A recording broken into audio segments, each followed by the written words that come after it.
वाहिगुरू जी का खालसा वाहिगुरू जी की फतेह। गौरी सेती टुटे पतार पुत्ती गंढ पवे संसार।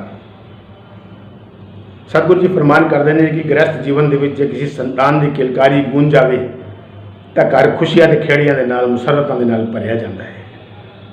मैं तो कालू जी के गृह विखे माता तृप्ता जी की पवित्र कुख तो सन 1464 इस तरह बेबे नानकी के रूप के विच एक बच्ची का जन्म होया।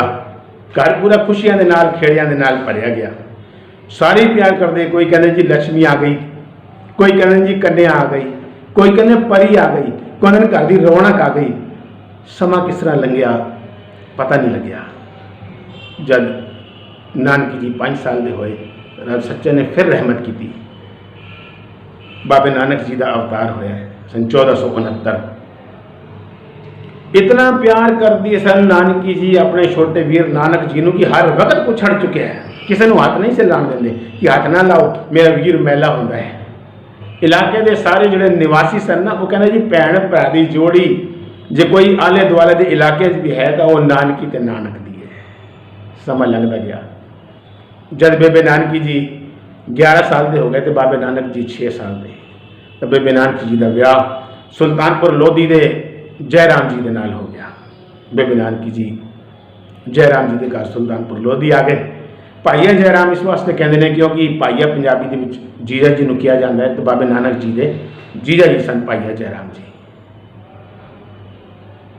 इतना प्यार फिर भी करते बेबे नानकी जी नानक जी के नाल ते नानक जी वड्डे भैन बेबे जी के नाल कि आए दिन कदे नानकी जी अपने जयराम जी के नाल ननकाना साहब चले जाते हैं, कदे गुरु नानक पातशाह अपने माता पिता नाल सुल्तानपुर लोधी आ जाते। समा निकलता गया, बाबे नानक जी सियाणे हो गए। भाईया जयराम जी ने अपनी सिफारिश करके ते सुल्तानपुर लोधी विखे ही नवाब दौलत खान दे मोदी खाने दे विच बाबा नानक जी को नौकरी दिलवाया है। एक दुख की गल सी कि बेबे नानकी जी के भाईया जयराम जी के गृह विखे संतान कोई नहीं सी। इस वास्ते बेबे नानकी जी ते भाईया जयराम जी बहुत प्यार करते सन, एक संतान वर्गे प्यार करते सन बाबा नानक जी को। एक बार भाईया जयराम जी कहने लगे कि नानकी जी तुहाडे माता पिता धन ने कि उन्होंने नानक वर्गे परमेश्वर के रूप में जन्म दिता है। तुसी भी धन हो क्योंकि तुसी छोटे भरा के रूप के नानक जी को पाया है। तो थोड़े थोड़े असी भी तुहाडी रिश्ते के नाल धन हाँ, क्योंकि बाबा नानक जी तुहाडे रिश्ते के नाल साडे भी कुछ लगते हैं। भाव बहुत प्यार करते सन दोनों। जब बेबे नानकी ने देखा कि बाबे नानक जी का ध्यान जड़ा है सड़दी बलदी लुकाई वाल है, अध्यात्म के विच ते रूहानियत के विच लीन रहंदे ने, ते हर वक्त सोचते हैं कि जेडे अडंबरवादी बैठे ने, जेडे ये भेखी बैठे ने, इन्होंने सारी लुकाई नूं अपने वसे च चूर ते अडंबर दे नाल कर रखा है।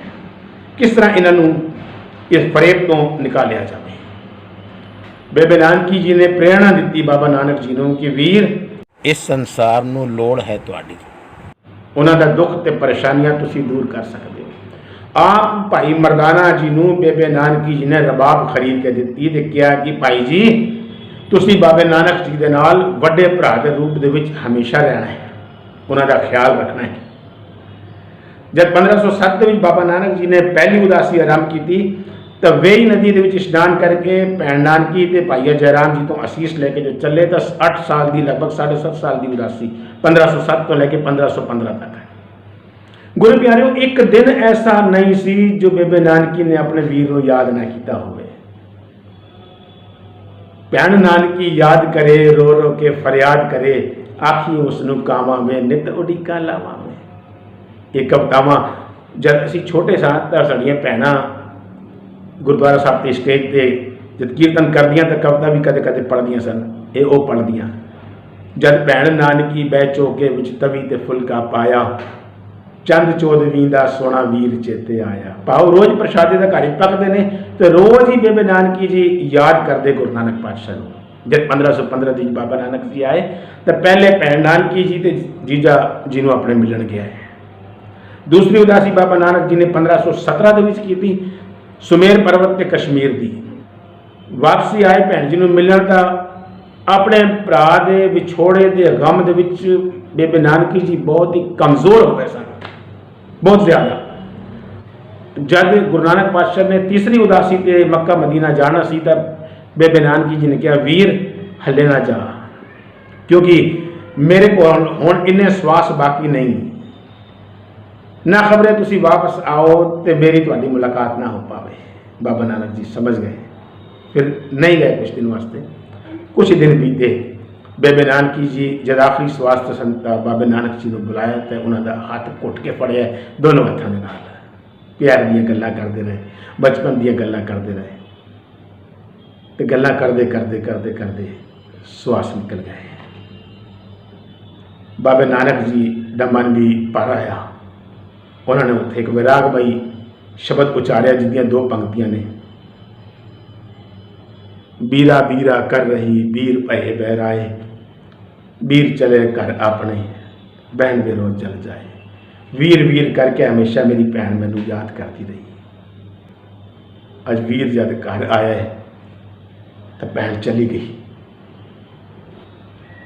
5 दिन बीते गुरु प्यारियो, तो भाई जयराम जी भी अकाल चलाना कर गए। गुरु नानक पातशाह ने एक पुत्र की जिम्मेदारी निभाते हुए भैन नानकी जी का ते भाई जयराम जी का अंतिम संस्कार भी किया। जड़ियाँ भी रस्म होंदियां ने वो एक पुत्र की जिम्मेदारी च निभाइयां ते दोनों दियां अस्थियां वेई नदी दे विच प्रवाहित कर दित्तियां सुल्तानपुर लोधी। गुरु प्यारियो, माता पिता के प्यार का पैगाम देंदी, भैन भरा के प्यार का पैगाम देंदी ते नाल ही पति पत्नी के स्नेह का पैगाम देंदी वो वेई नदी अज भी सुल्तानपुर लोधी च वगदी है। अज रक्षा बंधन का त्याड़ा, भैन भरा का स्नेह भरिया त्याड़ा। मैं ये नहीं कहता कि तुसी रक्षा का धागा हथे बनो जा ना बनो, परंतु अज वो वीर जिन्होंने माता ते पिता दुनिया च नहीं ने, खासकर मैं उन्होंने बेनती करांगा कि अज वो ये अहद लैन कि भैनों के मन चों एक गफलत, एक कन्फ्यूजन कढ़ना है कि भैनों के पेके माँ प्यो के नाल होंदे ने। अक्सर कहते हैं कि भैनों के पेके जिहड़े ने माँ प्यो के नाल होंदे ने। नहीं, ये भैनों, जब तक तुहाडा भरा है, जब तक तुहाडी भरजाई है, इत्थों तक कि जब तक तुहाडे भतीजे ते भतीजियां ने, तुहाडा पेका हमेशा आबाद है। माँ प्यो पूरी उम्र नहीं रहिंदे।